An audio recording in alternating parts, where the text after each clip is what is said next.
Good morning, Falcons. I'm Chloe Warleitner here with Elin Heck, and this is Falcon News. Today is Thursday, March 31st, 2022. Here are today's top stories. Troops in Belarus and Russia to reorganize supply. While Zelensky says there are positive signals in negotiations, skepticism remains over that claims Russia's assault near Kyiv that will be scaled back.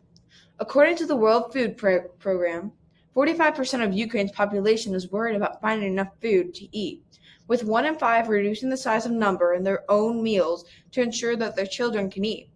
We're talking about a catastrophe on top of a catastrophe, WFP Executive Director David Beasley told the UN on Tuesday. It's not just decimating Ukraine and the region, it will have a global impact beyond anything we've ever seen before World War II. He said, the WFP is providing cash assistance, freshly baked bread, ready-to-eat food across the country. It is said in a statement Wednesday. The conflict in Ukraine is dividing food prices high across the globe, which further limit across the food for millions of people, it said.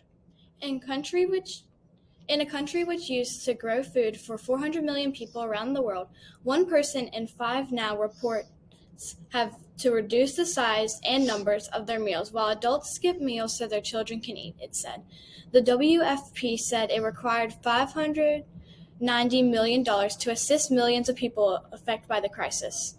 On March 16th, the Custer's amphibious Ready Group showed off from its naval station in what the U.S. Navy said it was just a regularly scheduled deployment.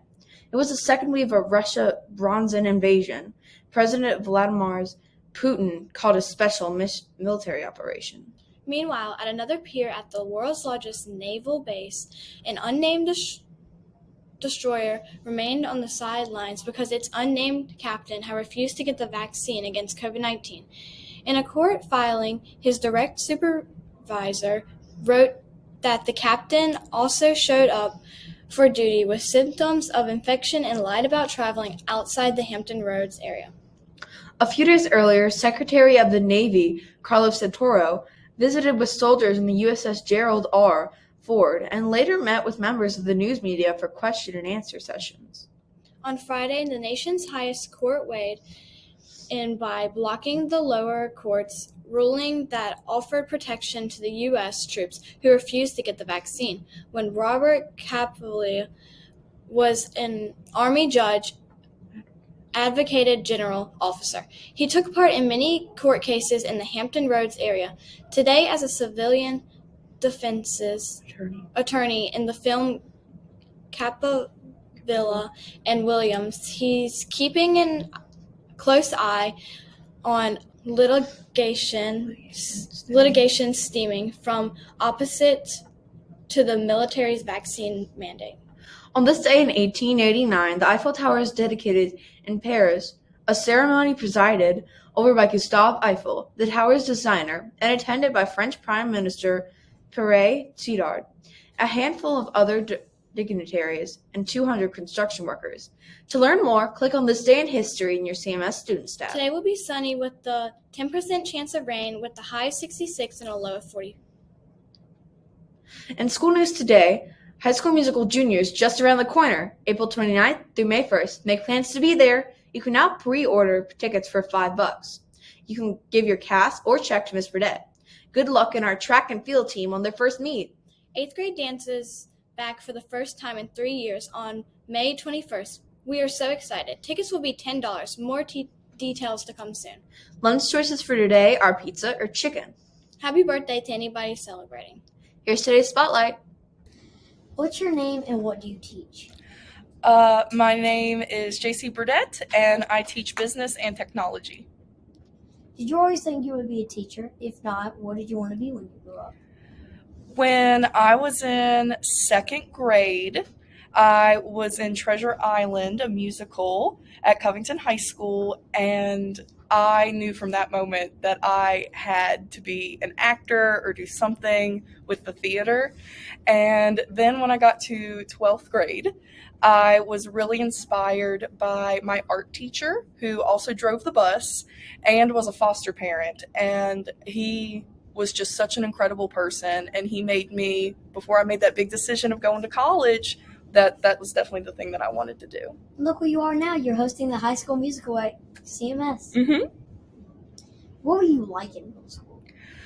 So a lot of teachers can attest to this because a lot of my teachers are still here at Clifton Middle School. But I was in charge of everything. So I was president of Students of Christ. I was on the yearbook. I was every club. I was after school every day. So a lot of things have not changed at all from me being in middle school. I was in the choir. If I could do it, I was in it.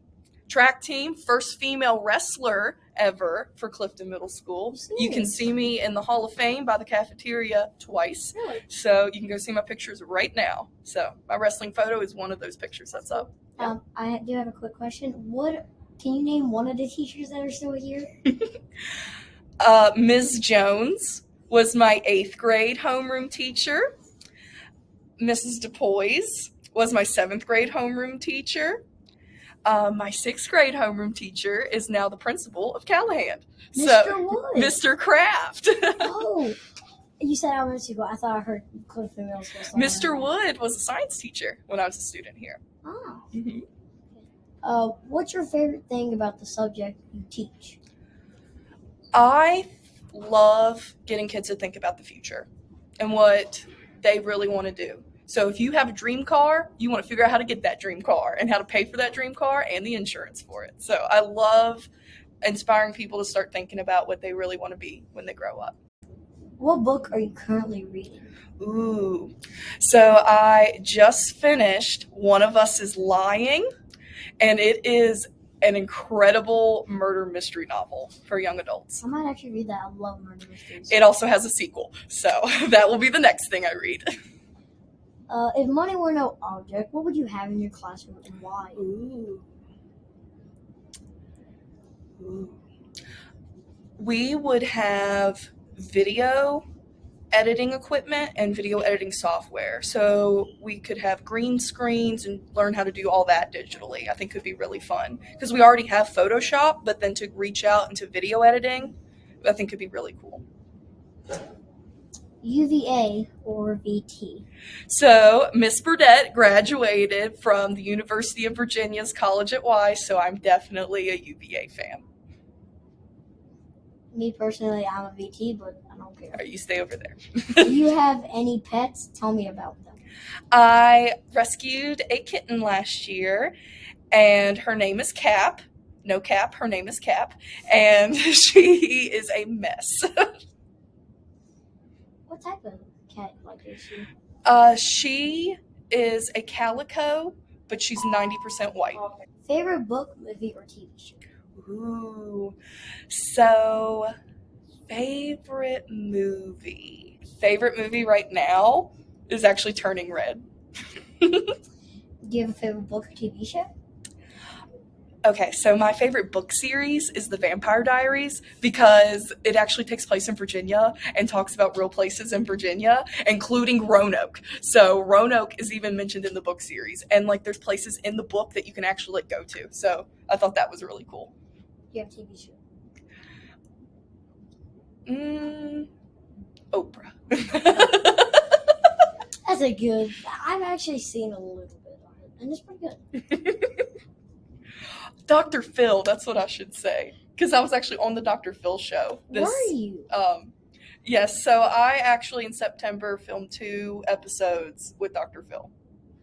So it was really neat. You can see me, season 20 of Dr. Phil.